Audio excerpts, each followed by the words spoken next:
सहस्रम ध्यान श्लोकम श्रीमान् वेंकटनाथार्य कवितार्किककेसरी वेदान्ताचार्य वर्यो मे सन्निधत्तां सदां कृति।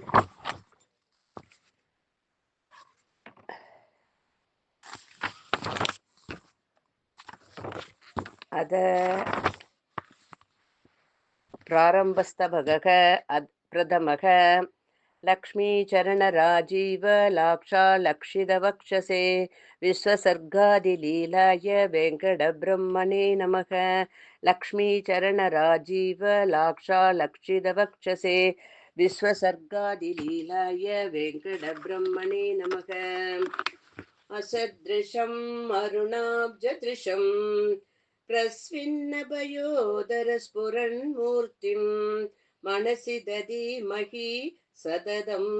मातारं मादरं च लोकानाम्. இது சி இந்த ஸ்லோகம். प्रादरं च विडम्बिलोचनां मादरं त्रिकजदामुपास्मके श्रीधरं यकरुणावलोकनैः यादरङ्गयदि मङ्गलानि नः. நாலாவது ஸ்லோகம். आचक्रायुधमासमामगकुरोः आचार्यवर्गं भजे मध्यस्थैरिगणादयामुणमुखैर्मान्यैः सदा सनादिकृतं श्रीराम्बोधिसुधा भयोदरभयः भूरायिवोदिद्वराः यद्वासां विसराजगन्धिनिधराम् उज्जीवयन्ति स्वयं भुवनजननीं दुष्टुषन्ति पुरोरसनादुना रसयदि नमो वाचे प्राचेदसानन जन्मने जनगदनया दिव्यो दन्दामृत अत्रव वर्षिणीं जगति कवयश्राव्यं काव्यं कृणत्व बलं व्ययाम् पराचरमुनिसिदुः प्रणदिकर्म गुर्मस्तराम् अहीनगुणशोभितैरमृतसाधनोत्कण्डिभिः यदीयकृति सिन्धुना विमदितेन यत्नात्पुदैः प्रकाशमिह नीयते परमपूरुषप्रेयसी दत्या दत्य कुतृष्टिसर्प गरुडस्त्रय्यन्द विद्या गुरुः श्रीमान् वेङ्कटनाथ देशिकमणिः श्रेयांसि भूयांसि ने दस्ते दिष्टिलवेन देवि भजतां या त्वं विभुत्वं रमेदस्यागन्धदवाभियेन विबुधा सृष्टुप्रदिष्टापिताम् श्रीदज्योतिः शिखरिनकरी सागरां पोदरा देहे जल्पं जल्पं जलधि दनये हन्दमिद्या समृद्धिं निर्भिन्ना मे ननु भगवती भारतीयं त्वदीयं श्रोत्रं चित्रं स्फुरति जननी स्वैरमारप्तु कामाम् मदान् दक्षो निबध्य वसद मनः प्रीणा प्रीण प्रीणान कृते नमस्कारान् ब्रूमो भगवति समत्कार वससे विधात्रीमानन्दं विपुलमिग सामुद्र सदव स्तुतिं प्रस्तौत्वं हो परनिरसया सनायात्य रचनां तत्तातृक्रचना विदग्धरचना कण्डो दिनिर्दूयते केचिन्नीस विचारकोचरकिरो ग्रन्थन्दिमिद्याकृतिः स्वं वाक्ब्रह्मपुराणजिह्म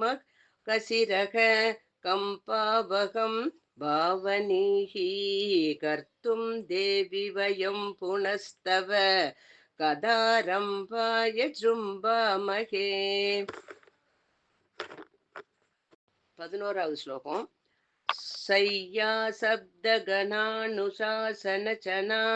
சந்தோமயம் வாகனம் சோதர்யஸ்து கலாநிதிஸ்வரமே சூணுச்ச வாணிபதிஹி தஸ்யாஸ்தே புரதஸ்தவம் மிதிமதிஹி प्रोद्योचिदं श्रावयन् कुञ्जा विक्रयिणस्रयामि पदवीं माणिक्यपुञ्जापने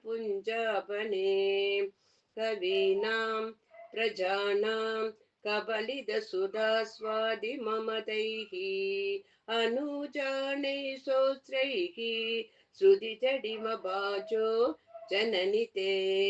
अजामित्वा यैव स्तवम् इमम् अकूपारदनये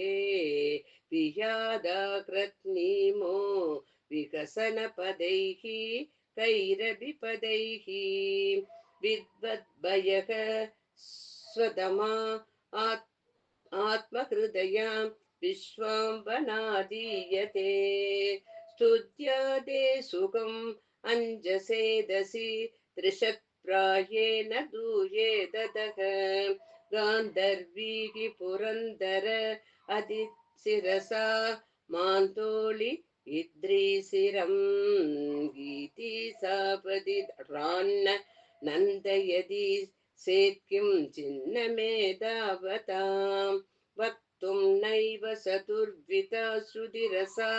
विष्टेन साष्टश्रुतिः नो चक्षुस्तुतिरभ्यहो तव गुणान् नारायण प्रेयसी स्तोतुं त्वामभित्वामहं व्यवसितो दूरं हनुमन्मुखैः दुर्लङ्घं जलधिं दरीदु मनसः भङ्गोऽर्थदेशाबलम् गर्वदुर्वसुधापदि 15வது ஸ்லோகம். कर्वर्दुर्वसुधा प्रतिस्तुतिपर व्याहारकूबान्तदा निर्विन्नाशय एष वेङ्कटकविः भङ्गेरुहावासिनी अद्य त्वत्गुणवर्णन अमृतरसैः आनन्दितुं जृम्भते सिञ्चापर्णरसावसन्न रसनः पुण्ड्रेक्षुसारैरिव नागं जाने नवरसगदीः नात्मक्षुण्णमन्यैः नालङ्कारा नपि सनवसो कुम्भगम्भीरिमाणं सोदुं मादस्तदपि भवति त्यक्तलज्जो यदेहं मन्दुं किं तु प्रदितकरुणा शन्तुमर्घस्य मुं त्वं चक्षुष्मन्दश्चरणकमले चक्षुषाश्रोद्रबन्धः सोत्रे भूमे जननि जगदां जन्मबन्धोऽभिनस्मः वक्त्राण्यासन् भगवति न षट् पञ्चसद्वारिवाणः कस्मादस्मान्न हसदु जनक स्तोष्यदस्तत्कुनौकम् आबुस्मित्वद्भूमा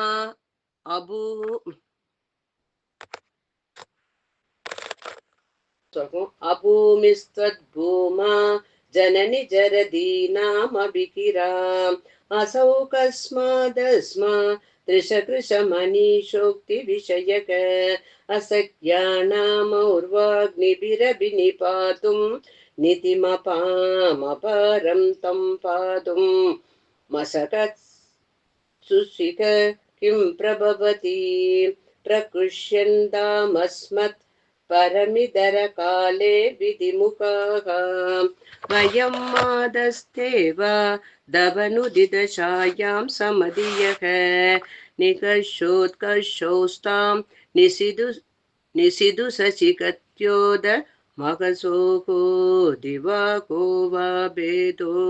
दिनकनकरव्राज व्रातजटिले वाग्भिः कोरहितानि रसयदः श्रोत्राणि वाणीपदेः अस्माकं सुमिदां सुधिं कलयताम् अभ्यम्बतुल्यं बलं कौबेरीं श्रियमाणसे बहुधरैः कच्चित् भूभिशिरादेनामासु कुशेल एव जगृहे दानप्रदानादपि आसन्दन्यतमाः गुणांस्तव बहून् आस्वाद्य चक्रादयो कृह्णन्तोऽपि गुणार्णवा मृदगणान् मादकृदार्ता वयम् आसामन्ति सुधाचरान् सुमनसो चित्रां चकोरा गणान् ऐनाङ्गानविशेषमार्तिशमनं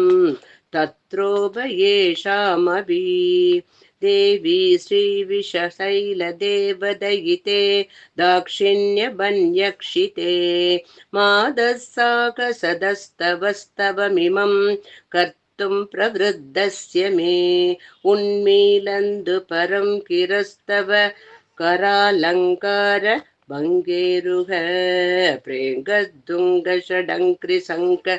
विसरज्झङ्कार शङ्काकराः बद्यायां दशभिर्यदस्तुत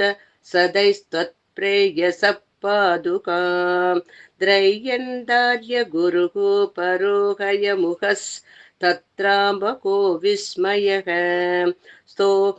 स्तोकप्रज्ञमदीव मूकमभिमां श्लोकैः सहस्रेण ते सोदारं समवेक्ष्य सूक्ष्ममदिभिः कस्मान्न विस्मीयते मन्ये स्त्वत्वविवाङ्मयेषु विदुषामन्येषु धन्यैर्बुधैः उक्तिर्मे भुवि देवि दावकगुणस् वर्षादुपाधिपदे वर्धे त्वत्र मनःप्रशस्तचरण द्वन्द्वैक संसर्गतो वर्गस्वर्गधुनीं बिभर्ति शिरसा भूयस्तु तस्वम्बुषु तव स्तोत्रे मन्दाः कदिसि ददसि दतिसित्रेऽपि कमले न विन्दत्यानन्दं यदि तदभिन म्लायति मनः सुजे देवस्रष्टा सकिल विपुलेऽस्मिन् क्षितितले समत्कारानन्दानो भव सदुरान् त्रित्रिशतुरान् सुचारुमदिवीशिकारसमुचो वसो देवता कुसामृदकचाकचि प्रणदचादुरी मे दुराः नरागा सददमिन्दिरा गुणकथा सुधादोगनीः उभात्वमिक वेङ्कटाद्रि वरिकवेहे उदारा गिरः स्वैरं प्ररोहयतु भत्यसहस्रमेध दासस्य मे वदनसीम्नि दवावलोकः यग्वाभिहन्द सकृदञ्चली पन्दबाजी चन्दौ जगज्जननी सौदिसहस्रमक्ष्णां भङ्गजनिलये स्तोत्रं वेङ्कटकविगीत मेददविगीतं किङ्करकृतमिति कृपया त्वं कलयितु मर्कसि प्रसीदन्ति रसिकालिपिरास्वाद्यं रम्यं श्रीकरविलसदलङ्करणं विकसु सूर्यालोकात् भत्यसहस्रं सहस्रभद्रमिव इति श्रीमद् वेङ्कटाद्रवरि विरचिते श्रीलक्ष्मीसहस्रे प्रारम्भसबकः प्रथमः।